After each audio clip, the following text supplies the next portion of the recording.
The Galactic Council chamber fell silent as Admiral Zexthara's third eye twitched nervously.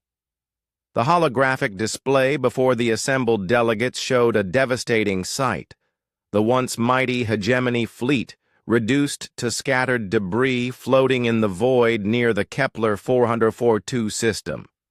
"This cannot be accurate," wheezed Chancellor Vorth through his breathing apparatus. "The humans possess no technology capable of such destruction. Our intelligence reports confirmed they barely achieved faster-than-light travel a mere 50 cycles ago." Dr. Kesselan, the Altarian xenobiologist, shifted uncomfortably in her crystalline chair. She had been one of the few voices warning about humanity's rapid technological advancement, but her concerns had been dismissed as academic paranoia. "Honored Chancellor, I must respectfully remind the Council that I submitted 17 separate reports documenting anomalous human activities in their outer system." "Anomalous activities?" scoffed General Trackmore, his 6 arms gesturing dismissively. "Moving asteroids for mining operations, building orbital habitats, primitive infrastructure development, nothing more." Admiral Zexthara cleared her throat, drawing attention back to the hologram. "Perhaps we should examine the battle recordings more closely." The display shifted, showing the final moments of the hegemony's third fleet.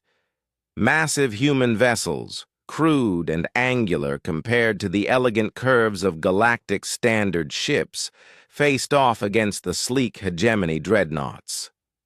"Look at those monstrosities," laughed Commander Yildiz.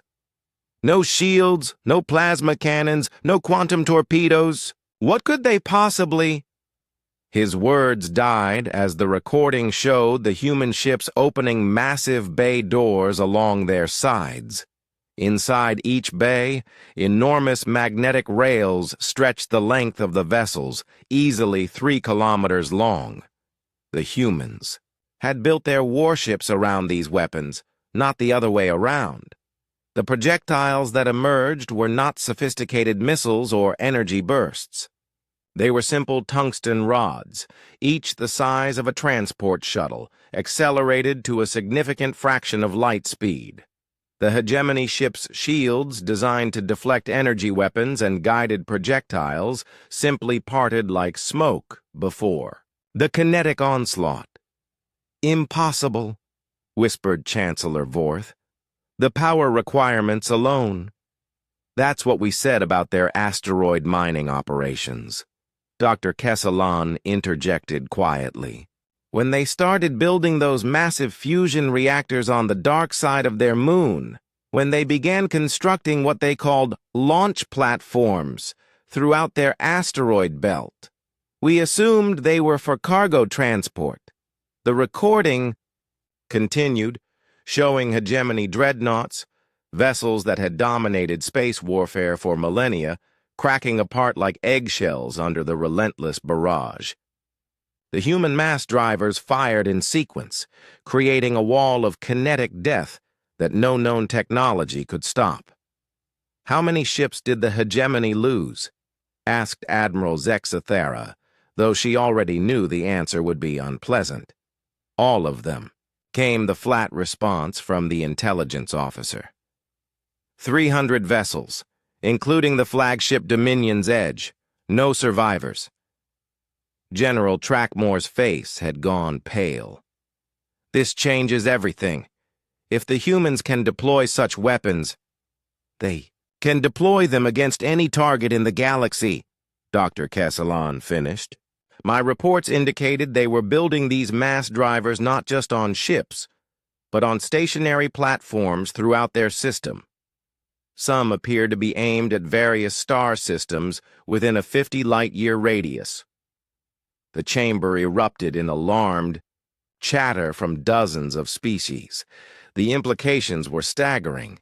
Traditional galactic warfare relied on energy shields, guided weapons, and close-range combat. The humans had bypassed centuries of conventional military evolution and gone straight to kinetic bombardment on a scale that rendered most defensive technologies obsolete. "Why didn't anyone take the intelligence report seriously?" demanded Admiral Zexthera. Chancellor Vorth shifted uncomfortably. The humans were classified as a Level 2 civilization, barely spacefaring. Their largest vessels were cargo haulers and colony ships. We had no reason to believe they posed any threat. "Their cargo haulers," Dr. Kesselon said pointedly, "were larger than our battle cruisers. We assumed this was inefficiency in their design, not a deliberate choice." Commander Yildiz pulled up additional files on his personal display. Looking at this retrospectively, every civilian human vessel was built with military-grade structural integrity. Their mining ships carried industrial fabricators capable of constructing orbital installations.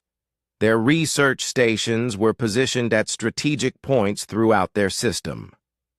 They militarized their entire civilization while making it look like peaceful expansion, breathed General Trackmore.